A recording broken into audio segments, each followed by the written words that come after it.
Hi, இந்த வீடியோவில் musical words and symbols பற்றி படிக்கலாம். ஸோ ஃபர்ஸ்ட் இருக்கிறது டைனாமிக் மார்க்கிங். டைனாமிக் மார்க்கிங்னா ஒரு பிளேயர் எவ்வளோ சாஃப்டாவோ லவுடாவோ வாசிக்கணுன்ற சொல்றது தான் டைனாமிக் மார்க்கிங். என்னென்ன படிப்போம்னா பியானோசிமோ, பிபி, அதோட ஷார்ட் ஃபார்மு வெரி சாஃப்ட், அதாவது ரொம்ப சாஃப்டாக வாசிக்கணும்.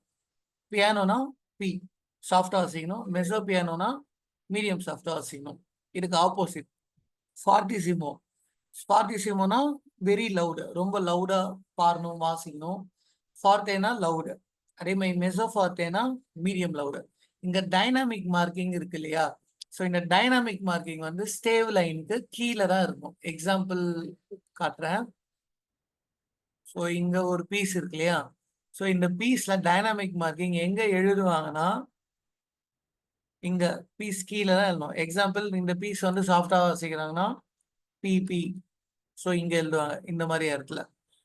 ஸோ இதுவே மீடியம் சாஃப்டா வாசிக்கணும்னா எம்பி இங்க எழுதுவாங்க. ஸோ அப்போ மீடியம் லவுடானா மீடியம் எம்எஃப், மீடியம் லவுடு இந்த மாதிரி எழுதுவாங்க. ஸோ இதுதான். இன்னும் இருக்கு. இன்னும் என்ன இருக்குன்னா டைனாமிக் மார்க்கிங்ல கிரேட் 1ல கிரெசன்டோ டிமினண்டோ. கிரெசன்டோனா என்னன்னா கெட்டிங் கிராஜுவலி லவுடர், அதே மாதிரி டிமினண்டோனா என்னன்னா கெட்டிங் கிராஜுவலி சாஃப்டர். எக்ஸாம்பிள் என்னன்னா நீங்க இப்போ ஒரு ரயில்வே ஸ்டேஷன்ல இருக்கிறீங்க, ஒரு ட்ரெயின் உங்களை நோக்கி வருது அப்படின்னா, ஸோ ட்ரெயின் கிராஜுவலா உங்களுக்கு ட்ரெயின் சவுண்ட் வந்து அதிகமாக கேட்கும் இல்லையா? ஸோ அந்த மாதிரி இருக்கிறது தான் கிரெசன்டோ, கெட்டிங் கிராஜுவலி லவுடர். அதே இடத்துல ட்ரெயின் வந்து உங்களை உங்களை தாண்டி போகுது, அப்ப கொஞ்சம் கொஞ்சமா ட்ரெயின் சவுண்ட் கம்மியாகும் இல்லையா? ஸோ அந்த மாதிரி இருக்கிறது தான் கெட்டிங் கிராஜுவலி சாஃப்ட்வேர். கிரெசன்டோன்றதை சிஆர்இஎஸ்சி இப்படின்னும் சொல்லலாம். இல்லைன்னா அதே மாதிரி டிமினண்டோன்றதை டிஐஎம்ன்றதை சொல்லலாம். இல்லைன்னா இந்த சிம்பிள் இருக்கு இல்லையா, இந்த ஆரோ மார்க், இந்த ஆரோ மார்க் யூஸ் பண்ணியும் நம்ம கிரெசன்டோ டிமினண்டோவை சொல்லலாம். ஸோ இதுதான் கீழே. Dynamic marking tells a player how loudly or softly to play. Dynamics are usually put below the stave line. Often abbreviation are used, not full words. Okay. Next இருக்கிறது articulation marking. Articulation மார்க்கிங்னா எப்பவுமே note head இருக்கு இல்லையா, note head பக்கத்துல இருக்கிறது தான் articulation marking. Accent அப்படின்னா play with an accent. Example இப்ப 4 crotchet இருக்கு, 1 2 3 4ன்னு. ஸோ அதுல ஃபர்ஸ்ட் நோட் மட்டும் அசன்ட்னா 1 2 3 4. ஸோ ஃபர்ஸ்ட் நோட்டை அழுத்தி சொன்னோம் இல்லையா? ஸோ அந்த மாதிரி இருக்கிறது தான் அசன்ட். லெகேட்டோனா பிளே ஸ்மூத்லி. ஸ்லர் அப்படின்னா play the mark note smoothly. So இங்க ஸ்லர்னா என்னன்னா இங்க கர்வ் லைன் இருக்கு இல்லையா? ஸோ இந்த கர்வ் லைன் பேர் தான் ஸ்லர். ஸ்டக்கேட்டோனா play the notes detach short and crisp, லைட்டா தொட்டு இருக்கிற மாதிரி. ஓகேவா? ஸோ இது நீங்க ப்ராக்டிக்கலா வாசிச்சு பார்த்தீங்கன்னா இன்னும் நல்லா கிளியரா புரியும். ஸோ ஆர்டிகுலேஷன் மார்க்கிங்னா play with an accent, legato play smoothly, ஸ்லர்னா mark play the mark note smoothly, ladies note detach short and crisp. இதுல ஒண்ணு இருக்கு.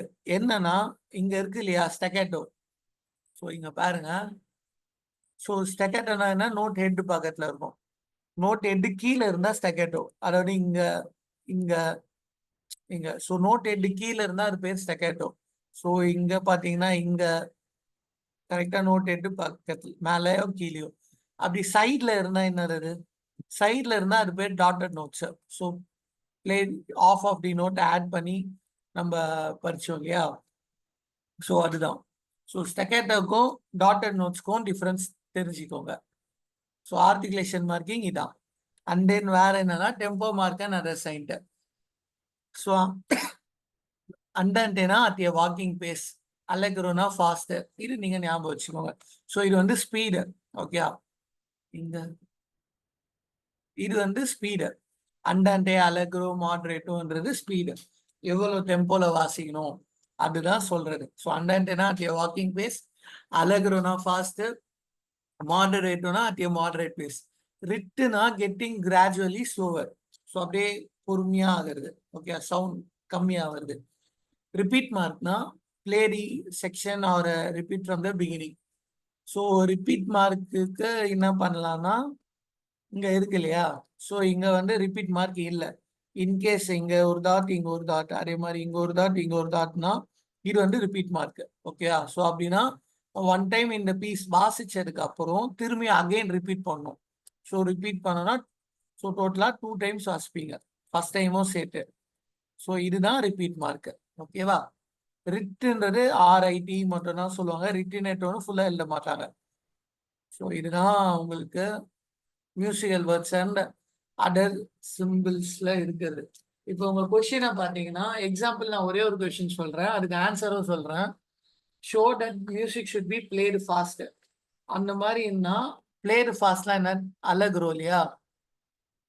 அலகுரோ எக்ஸாம்பிள் இங்க ஆர்டிகுலேஷன் மார்க்கிங் இருக்கும். இதோ இங்க பாருங்க, அலகுரோனா ஃபாஸ்ட் இல்லையா? ஸோ பிளேடு ஃபாஸ்ட்னா நம்ம இங்க அலகுரோன்னு மென்ஷன் பண்ணணும். இந்த டெம்போ மறந்துடுங்க, அலகுரோ. ஸோ ஹேண்ட் ரைட்டிங் இன்னும் கொஞ்சம் நீட்டா இருக்கலாம். Allegro. Next, act dynamic to show that it should be played very loudly. So very loudlyனா என்ன? FF. ஸோ FFன்னு டைனாமிக் மார்க்கிங் போடுறோம். அதுக்கப்புறம் in bar 3 it should get softer. bar 3னா 1 2 3. So bar 3 get softer இல்லையா? சாஃப்ட்வேர்ல என்ன? getting gradually softer. getting gradually softer. crescentoனா getting gradually louder. diminuendo getting gradually softer. அப்போ இந்த இடத்துல third பார்ல getting gradually softer symbol வரையணும்.